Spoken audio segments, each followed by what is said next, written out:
दोस्तों, अगर आपकी हर जगह आलोचना ही हो रही है, हर कोई आपकी बुराई ही कर रहा है और हर कोई आप में कमियां ही निकाल रहा है, आपके नाम का मजाक बना रहा है और आप इन सब बातों से बहुत ज्यादा परेशान हो रहे हैं, आपका ध्यान अपने कार्यों पर से हट करके इन्हीं सब बातों में बार बार विचार करता रहता है कि उसने मेरे को ऐसा क्यों कहा, आज उसने मुझे ऐसा कह दिया।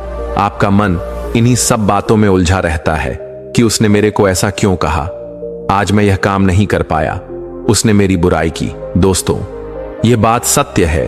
यह समाज, खास करके काले लोगों का, और जो थोड़े से गरीब हैं या फिर जो शरीर से कमजोर हैं, उनका बहुत ज्यादा मजाक उड़ाता है। जो अमीर हैं उन्हें अपने अमीरी का घमंड रहता है और जो गोरे हैं उन्हें अपने गोरेपन का बहुत ज्यादा घमंड रहता है।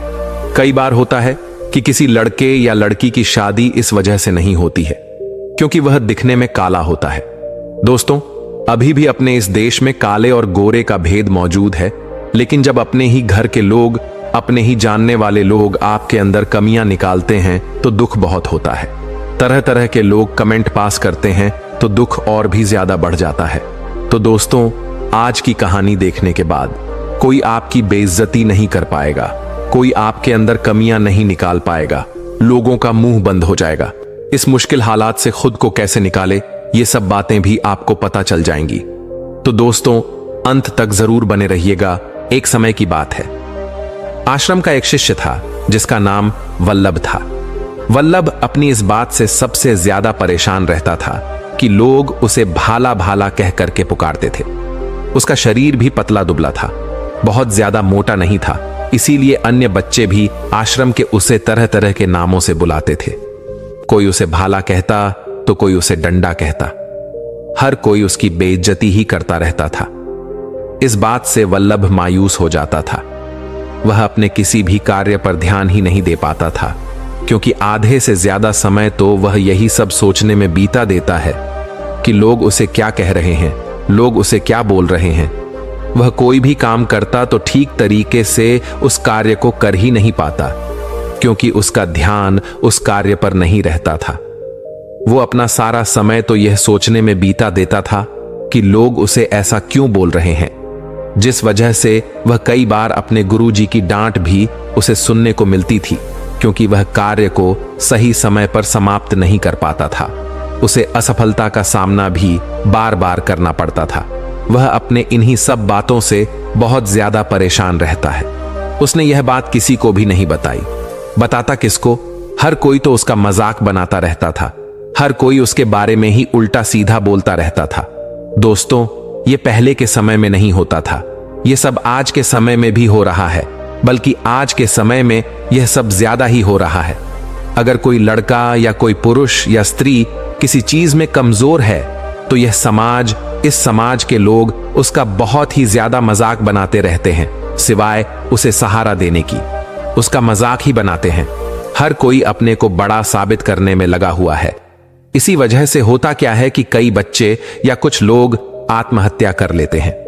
कहीं ना कहीं इसका जिम्मेदार भी ये समाज है और इस समाज के लोग हैं जो कि अपने आनंद के लिए दूसरों का मजाक बनाने में कोई भी कमी नहीं छोड़ते। अगर कोई इंसान कमजोर है तो हमें उसके साथ खड़े रहना चाहिए, उसका सहारा देना चाहिए, सिवाय कि उसका मजाक बनाना चाहिए। लेकिन लोग तो उसे अपने आनंद का शिकार बना लेते हैं। वल्लभ भी लोगों की आलोचना से बहुत ही ज्यादा परेशान रहता था। उसके पड़ोसी भी उसके बारे में तरह तरह की बातें करते थे। कोई उसे कहता है कि जीवन में तू कभी भी कुछ बड़ा नहीं कर पाएगा, तू तो कुपोषित है, तुझे खाना भी नहीं लगता। कोई कहता है कि वल्लभ नाम पर कलंक है तू, या भाले जैसा पतला शरीर हो गया है तेरा। यानी लोग तरह तरह की बातें उसके बारे में करते रहते थे, जबकि भोला की उम्र तो अभी युवावस्था में पहुंची ही नहीं थी। अभी तो वह बाल्यावस्था और युवावस्था के बीच में ही पड़ा था। एक दिन वह आश्रम के किनारे निराश मन से बैठा था तो उसके गुरु ने उसे देख लिया। जब गुरु उसके पास गए, गुरु ने कहा कि वल्लभ, तुम यहां पर क्या कर रहे हो? यह जगह सही नहीं है तुम्हारे लिए, चलो आश्रम लौट चलो। वल्लभ ने कहा कि नहीं गुरुवर, अब मैं आश्रम नहीं जाऊंगा क्योंकि वहां पर लोग मुझे तरह तरह के नामों से बुलाते हैं। कोई मुझे डंडा कहता है तो कोई मुझे भाला बोलता है, कोई कहता है कि तू कुपोषित है, कोई मेरा नाम ठीक से लेता ही नहीं, हर कोई मेरा मजाक बनाता रहता है।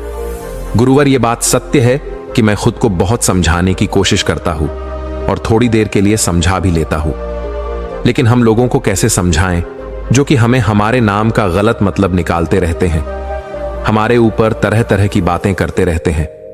इसीलिए गुरुवर, अब मेरा मन आश्रम में जाने को नहीं हो रहा है। गुरुवर, मेरे पड़ोसी भी मेरा मजाक बनाते रहते हैं, इस वजह से मैं अपने कार्य पर ध्यान ही नहीं दे पाता हूं। गुरुवर, इससे मेरी दिन प्रतिदिन हालत खराब होती जा रही है। गुरु शिष्य की बात को सुनते हैं, चौंक जाते हैं, तब गुरु उसके पास बैठ जाते हैं, उसके सर पर हाथ फेरते हैं और कहते हैं कि मेरे प्यारे शिष्य, तुम घबराओ नहीं, तुम परेशान मत हो, मैं तुम्हारी सारी चिंताओं को दूर कर दूंगा। गुरु उसके पास बैठ जाते हैं और कहते हैं कि वल्लभ, मैं मानता हूं कि लोग तुम्हें अलग अलग नामों से पुकारते हैं, हर कोई तुम्हारा मजाक बना रहा है, लेकिन इससे निकलने का एक रास्ता है हमारे पास। क्या तुम उस रास्ते पर चलने को तैयार हो? शिष्य ने कहा कि ठीक है गुरुवर, आप जैसा कहेंगे मैं वैसा काम करूंगा। गुरु ने कहा कि देखो, यह बात इतनी आसान नहीं है कि आलोचना से आसानी से तुम निकल सकते हो, लेकिन हां, अगर तुम मेरी बातों को ध्यान से सुनते हो, ध्यान से उसे समझते हो, तो तुम अपनी आलोचना को अपनी शक्ति का हिस्सा बना सकते हो।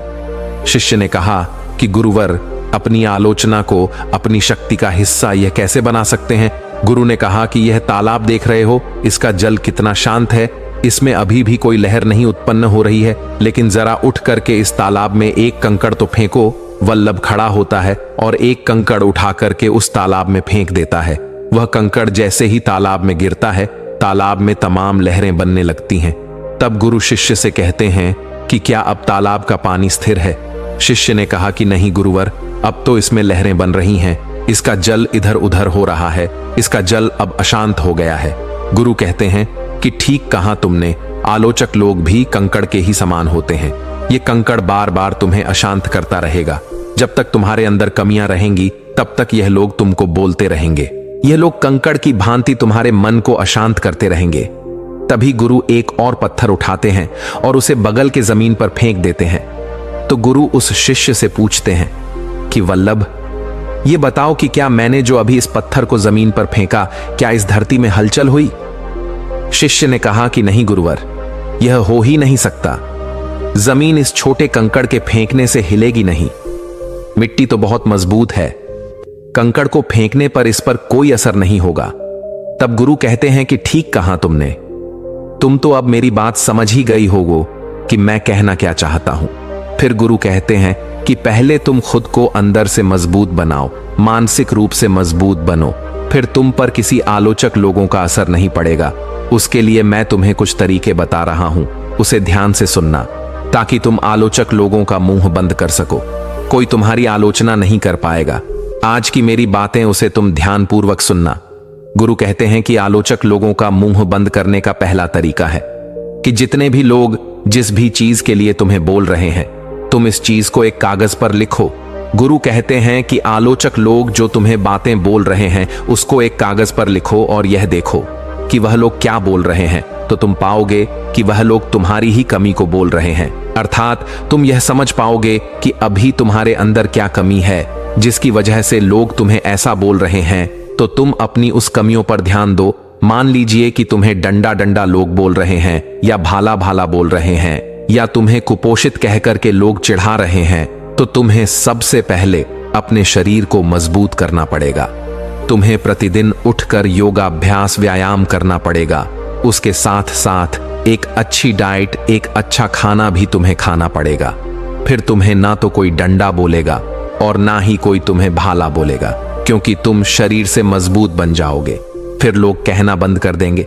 गुरु कहते हैं कि दुनिया में यही चलता है कि जो व्यक्ति कमजोर है या फिर जब वह मजबूत होकर के निकलता है तो लोगों का मुंह बंद हो जाता है।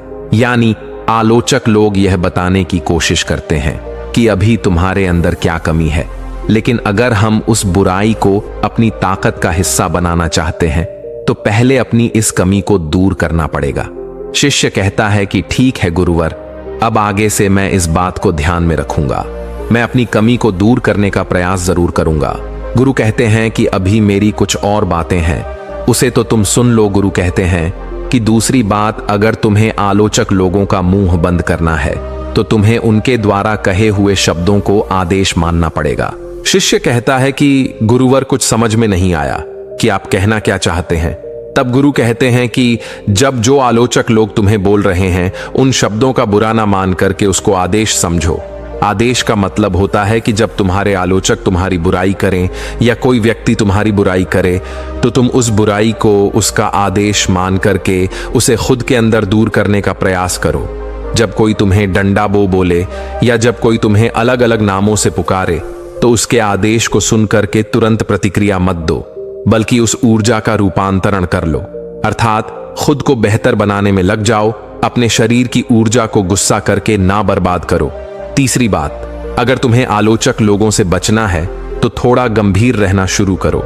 गुरु कहते हैं कि कई बार हमने देखा है कि कुछ लोग इधर उधर की फालतू की बातें बोलते रहते हैं, हर जगह बोलते रहते हैं, जिससे कि सामने वाला इंसान समझ जाता है कि यह कितने पानी में है। फिर बाद में जब वह समझ लेता है तो फिर उसका मजाक बनाने लगता है। इसलिए तुम्हें थोड़ा गंभीर रहना होगा। जहां भी बोलना होगा सोच विचार करके बोलना होगा कि क्या बोलने जा रहा हूं।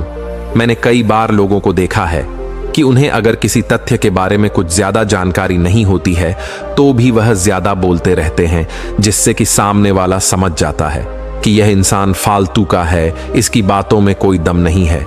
फिर वह एक दिन नहीं, 2 दिन नहीं, तीसरे चौथे दिन से उस व्यक्ति का मजाक बनाने लगता है। तो इसका जिम्मेदार कौन है?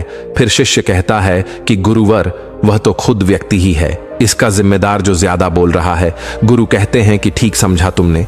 उसी प्रकार यह सब नियम हम पर भी लागू होता है। अगर हम हद से ज्यादा बोलते रहेंगे, हद से ज्यादा बात करते रहेंगे, बिना सोचे समझे बात कह देंगे तो लोगों के बीच हमारा मजाक बन जाएगा और हम आलोचना के पात्र बन जाएंगे। गुरु कहते हैं कि जो इंसान अपनी जिंदगी में जितना गंभीर होता है, लोग उसका मजाक बनाना बंद कर देते हैं। कोई भी उसका मजाक नहीं बना सकता। गुरु कहते हैं कि शिष्य, कम बोलने के साथ साथ थोड़ा नाप तौल करके बोलो और गंभीर रहने का प्रयास करो। गुरु आगे कहते हैं कि चौथी बात, अगर तुम्हें आलोचना से बचना है तो बोलने से ज्यादा, प्रतिक्रिया देने से ज्यादा अपने कार्य पर ध्यान दो। ध्यान देने की आदत डाल लो। गुरु कहते हैं कि अगर कोई तुम्हारे नाम को गलत बोल रहा है या तुम्हें कुछ गलत शब्द बोल रहा है तो तुम जितनी ज्यादा प्रतिक्रिया दोगे वह लोग और समाज तुम्हारा उतना ही ज्यादा मजाक बनाएंगे। लेकिन यहां पर कुछ लोग कहेंगे कि अगर हम प्रतिक्रिया नहीं देंगे तो लोग तो हमारा ही मजाक बनाएंगे। अगर कोई हमारे बारे में उल्टा सीधा बोल रहा है तो हमें बोलना चाहिए। ये बात सत्य है, लेकिन आप जितना ज्यादा बोलेंगे लोग आपका उतना ही ज्यादा मजाक बनाएंगे। अभी आप कमजोर हैं, अगर आप उनका सामना नहीं कर सकते तो आप मत बोलिए। लेकिन जब आप सामना करने लायक हो जाएं, जब आप एक मजबूत इंसान बन जाएं, तो आप उसकी बातों का जवाब दे सकते हैं। इसलिए बोलने की बजाय, उस पर से प्रतिक्रिया देने की बजाय, आप अपनी पूरी ऊर्जा को खुद को बेहतर बनाने में लगाओ, खुद को ताकतवर बनाने में लगाओ, ताकि उनका सामना कर सको। कई बार होता है कि जब लोगों को लगेगा कि यह इंसान अब कोई प्रतिक्रिया नहीं दे रहा है तो तुम धीरे धीरे यह महसूस करोगे कि लोग तुम्हें अब कहना बंद कर दिए हैं, लोग तुम्हारी आलोचना करना बंद कर दिए हैं। मान लेता हूं कि वल्लभ, अभी तुम्हें लोग डंडा कहते हैं, कोई तुम्हें भाला कहता है, कोई तुम्हें उल्टा सीधा शब्द बोलता है, तो तुम उसकी बातों का प्रतिक्रिया देने लगते हो, उसकी बातों का तुम जवाब देने लगते हो, जिससे क्या होता है कि उन लोगों को और भी ज्यादा मजा आता है। लेकिन तुम्हें यहां पर एक प्रयोग करना है कि जब कोई तुम्हें डंडा बोले या जब कोई तुम्हें बुरा भला कहे तो तुम बिल्कुल भी उसकी बातों को ना सुनो। 2 दिन, 3 दिन, 4 दिन जब तुम सुनोगे ही नहीं तो तुम देखना कि धीरे धीरे लोग तुम्हारे बारे में उल्टा सीधा कहना बंद कर दिए हैं, क्योंकि तुम्हारा गुस्सा होने में उन्हें मजा आता है। जब तुम उनकी बातों का कोई प्रतिक्रिया नहीं दोगे तो धीरे धीरे समय बीतता जाएगा। उन्हें लगेगा कि अब हमारी बातों का वल्लभ पर कोई प्रभाव नहीं पड़ रहा है, तो वह लोग समझ जाएंगे कि अब प्रतिक्रिया देने से कोई मतलब नहीं है। तो वे लोग धीरे धीरे तुम्हें, तुम्हारे बारे में मजाक बनाना सब कुछ बंद कर देंगे। इसलिए लोग तुम्हारा उतना ज्यादा मजाक बनाएंगे जितना कि तुम प्रतिक्रिया दोगे। जब कोई तुम्हें अलग अलग नाम से पुकारे तो तुम उसकी बात को सुनो ही नहीं, इग्नोर मारो। धीरे धीरे होगा क्या कि वे लोग खुद चुप हो जाएंगे। लेकिन अगर तुम बोलने में अपनी ऊर्जा खराब कर देते हो तो फिर तुम्हारा ध्यान अपने लक्ष्य से भटक जाएगा। गुरु कहते हैं कि 5वीं बात, शिष्य, अगर तुम्हें आलोचक लोगों से बचना है तो अपनी क्षमता से, अपनी ज्ञान से, अपने बुद्धि से उन्हें तुम प्रभावित करो। इसका मतलब यह नहीं है कि आप जिस चीज के बारे में जानते ही नहीं हैं वही चीज आप करें। पहले आप अपनी काबिलियत में निखार लाएं, फिर उसके बाद आपका जो गुण है, आपकी जो प्रतिभा है, लोगों को जब पता चल जाएगा कि आपके अंदर भी कुछ ना कुछ मौजूद है, आप भी गंभीर हैं, आप भी कुछ बड़ा कर सकते हैं या बड़ा बन गए हैं, तो लोग खुद आपको गंभीरता से लेने लगेंगे। क्योंकि सच्चाई यही है, मान सम्मान ज्यादा उसी का होता है जिसके पास कुछ है, जिसके पास कुछ ना कुछ ज्ञान है, और उस ज्ञान से समाज का, उस लोगों से भला भी हो सकता है। तो लोग ऐसे व्यक्ति का सम्मान जरूर करते हैं। इसलिए कुछ ऐसा कार्य करो ताकि लोग तुमसे प्रभावित रहे, और जब लोग तुमसे प्रभावित रहेंगे तो लोग तुम्हारा सम्मान भी करेंगे। इसलिए आलोचना से बचना है तो अपने अंदर की कला को निखारो। सच्चाई यही है कि दुनिया उसी का सम्मान करती है जिसके पास कुछ है, चाहे वह ज्ञान है, फिर चाहे वह पैसा। ज्ञान का ज्यादा सम्मान होता है क्योंकि ज्ञान से हर किसी को प्रभावित किया जा सकता है। पैसे का भी सम्मान होता है, लेकिन जब एक जगह पर कई सारे पैसे वाले हो जाते हैं तब लोग एक दूसरे का सम्मान नहीं करते। लेकिन जिस जगह पर ज्ञानी पुरुष रहते हैं वह एक दूसरे का सम्मान जरूर करते हैं, और ज्ञानी व्यक्ति की तो बात ही अलग है। इसलिए अपने भारत देश में लोग साधु संतों, सन्यासियों, भिक्षुक लोगों का बहुत ही ज्यादा आदर और सम्मान करते हैं। गुरु कहते हैं कि आलोचना से बचना है तो सिर्फ और सिर्फ अपने लक्ष्य को पाने में ध्यान दो। गुरु कहते हैं कि जब कोई हमें कुछ उल्टा सीधा बोलता है तो हम सोचते हैं कि हम भी उसे कुछ बोल दें। कई बार होता है कि हम सामने वाले को बोल भी देते हैं उल्टा सीधा। तो ऐसे में हम अपनी बहुत सारी ऊर्जा बेफिजूल के कार्यों में खर्च कर देते हैं, जैसा कि तुम अभी कर रहे हो वल्लभ। लोग तुम्हें क्या बोल रहे हैं, तुम ये बात बहुत सोच रहे हो और तुम भी उन्हें उल्टी प्रतिक्रिया दे रहे हो। तो इससे क्या होगा कि तुम्हारी ऊर्जा खराब हो रही है, तुम्हारी ऊर्जा नष्ट हो जाएगी। और जब तुम्हारी ऊर्जा खराब होगी तो तुम अपने कार्य पर पूरे तरीके से ध्यान ही नहीं दे पाओगे, और जब तुम अपने कार्य पर पूरे तरीके से ध्यान नहीं दे पाओगे तो फिर तुम्हारा कार्य भी सही तरीके से नहीं हो पाएगा और तुम परेशान भी रहोगे बहुत ज्यादा। इसलिए तुरंत प्रतिक्रिया देने की बजाय पहले तुम पूरे तरीके से अपनी कार्य पर फोकस करो, अपनी कार्य पर ध्यान दो। अपनी उस प्रतिक्रिया वाली ऊर्जा को बर्बाद मत होने दो, उसे अपने कार्य में लगाओ। धीरे धीरे क्या होगा कि जब तुम कामयाबी के दरवाजे पर पहुंच जाओगे तो तुम देखना लोग धीरे धीरे खुद तुम्हें बुरा भला कहना बंद कर देंगे।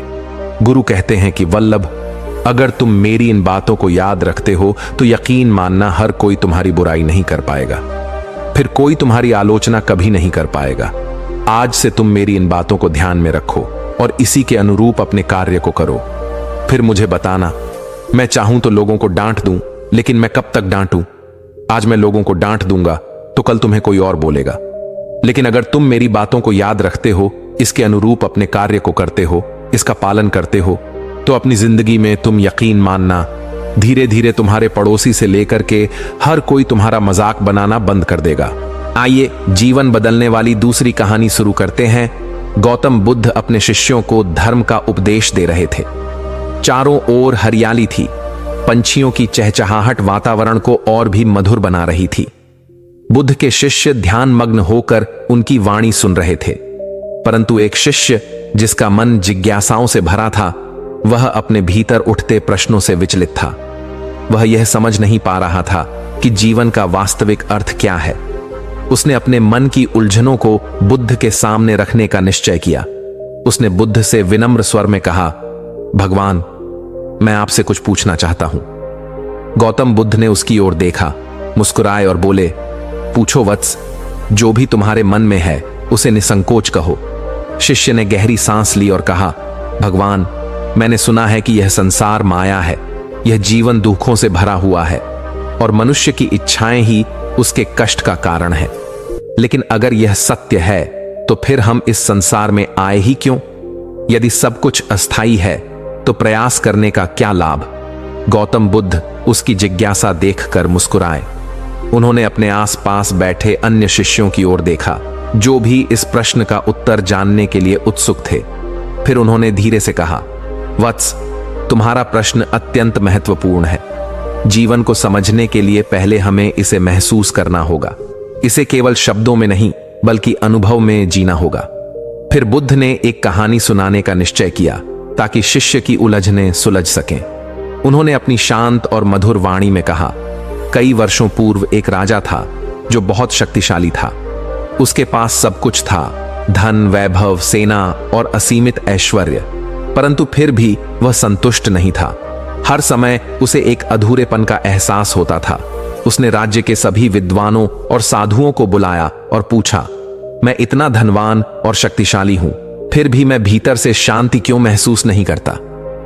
बुद्ध कुछ क्षणों के लिए रुके, फिर बोले, वत्स, यह राजा कोई और नहीं बल्कि हम सभी हैं।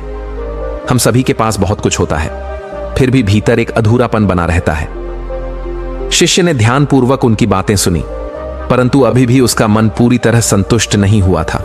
उसने कहा, भगवान, लेकिन इस अधूरेपन का कारण क्या है? हम हमेशा असंतुष्ट क्यों रहते हैं? बुद्ध ने एक गहरी सांस ली और धीरे से बोले, वत्स, यह असंतोष हमारी इच्छाओं के कारण उत्पन्न होता है। जब तक मनुष्य बाहरी चीजों में सुख ढूंढता रहेगा, तब तक वह कभी संतुष्ट नहीं हो सकता, परंतु जब वह भीतर झांकता है, तब उसे वास्तविक शांति प्राप्त होती है। शिष्य अभी भी सोच में डूबा था। वह जानना चाहता था कि यह भीतर झांकने की प्रक्रिया क्या है और कैसे इसे किया जाए। बुद्ध ने उसकी उलझन को भांप लिया। वे मुस्कुराए और बोले, वत्स, चलो, मैं तुम्हें एक और कहानी सुनाता हूं। गौतम बुद्ध ने अपनी करुणामयी दृष्टि से शिष्य को देखा और फिर उन्होंने कहना शुरू किया, बहुत समय पहले की बात है। एक युवा व्यक्ति था जो जीवन के रहस्यों को समझना चाहता था। उसने अपने नगर के सभी विद्वानों से प्रश्न किए, परंतु कोई भी उसे संतोषजनक उत्तर नहीं दे सका। शिष्य ध्यानपूर्वक सुन रहा था। बुद्ध ने आगे कहा, एक दिन उस युवक ने सुना कि एक महान ऋषि पहाड़ों में तपस्या कर रहे हैं और वे जीवन के सभी प्रश्नों के उत्तर जानते हैं। वह युवक उत्सुकता से यात्रा पर निकला। उसने कई पहाड़ों को पार किया, नदियों को पार किया, जंगलों में भटका, लेकिन अंततः वह ऋषि के आश्रम तक पहुंच गया। शिष्य की आंखों में और भी जिज्ञासा जाग उठी। उसने पूछा, भगवान, फिर क्या हुआ? बुद्ध मुस्कुराए और बोले, युवक ने ऋषि के चरणों में गिरकर कहा, गुरुदेव, मैं जीवन का सत्य जानना चाहता हूं। कृपया मुझे बताइए कि इस संसार का वास्तविक स्वरूप क्या है। ऋषि ने युवक की आंखों में गहराई से देखा और मुस्कुरा दिए। वे बोले, वत्स, पहले जाओ और मेरे लिए एक कटोरा जल भरकर लाओ, परंतु ध्यान रहे, जल गिरना नहीं चाहिए। शिष्य को यह सुनकर आश्चर्य हुआ। उसने पूछा, लेकिन भगवान, जल भरकर लाने का और जीवन के सत्य का क्या संबंध है? बुद्ध ने उत्तर दिया, वत्स, धैर्य रखो, उत्तर स्वयं स्पष्ट होगा। फिर उन्होंने कहानी जारी रखी। युवक ने सोचा कि यह कोई सरल कार्य है। वह पास की नदी में गया, अपना कटोरा पानी से भरा और वापस चलने लगा। लेकिन जैसे ही उसने पहला कदम बढ़ाया, पानी थोड़ा छलक गया। उसने फिर से कटोरा भरा और अधिक सावधानी से चलने की कोशिश की। वह ध्यानपूर्वक चल रहा था, हर कदम फूंक फूंक कर रख रहा था ताकि जल गिरने ना पाए। शिष्य ध्यान से सुन रहा था। बुद्ध ने कहा, जब वह युवक ऋषि के पास पहुंचा तो उसका चेहरा तनावग्रस्त था। ऋषि ने मुस्कुराते हुए पूछा, वत्स, जब तुम पानी लेकर आ रहे थे तब तुमने रास्ते में क्या क्या देखा? युवक ने कहा, गुरुदेव, मैंने कुछ नहीं देखा। मेरा पूरा ध्यान केवल इस कटोरे पर था ताकि जल गिरने न पाए। ऋषि ने फिर पूछा, क्या तुमने पक्षियों की चहचहाहट सुनी? युवक ने सिर हिलाया और कहा, नहीं गुरुदेव, मैं तो केवल पानी के गिरने की चिंता में था। शिष्य की आंखें हल्का सा चमक उठीं, मानो उसे कुछ समझ में आ रहा हो। बुद्ध ने कहा, तब ऋषि मुस्कुराए और बोले, वत्स, यही जीवन का रहस्य है। जब तक तुम बाहरी संसार की ओर आकर्षित होते रहोगे, तुम्हारी ऊर्जा बिखरती रहेगी। लेकिन जब तुम अपने भीतर केंद्रित हो जाओगे, जब तुम्हारा ध्यान केवल आत्मबोध पर होगा, तब संसार की माया तुम्हें विचलित नहीं कर सकेगी। शिष्य गहरे विचारों में डूब गया। उसने धीरे से कहा, भगवान, तो क्या इसका अर्थ यह है कि हमें बाहरी संसार को पूरी तरह छोड़ देना चाहिए? बुद्ध मुस्कुराए। उनकी वाणी में एक अद्भुत शांति थी। उन्होंने कहा, नहीं वत्स, संसार को छोड़ना समाधान नहीं है।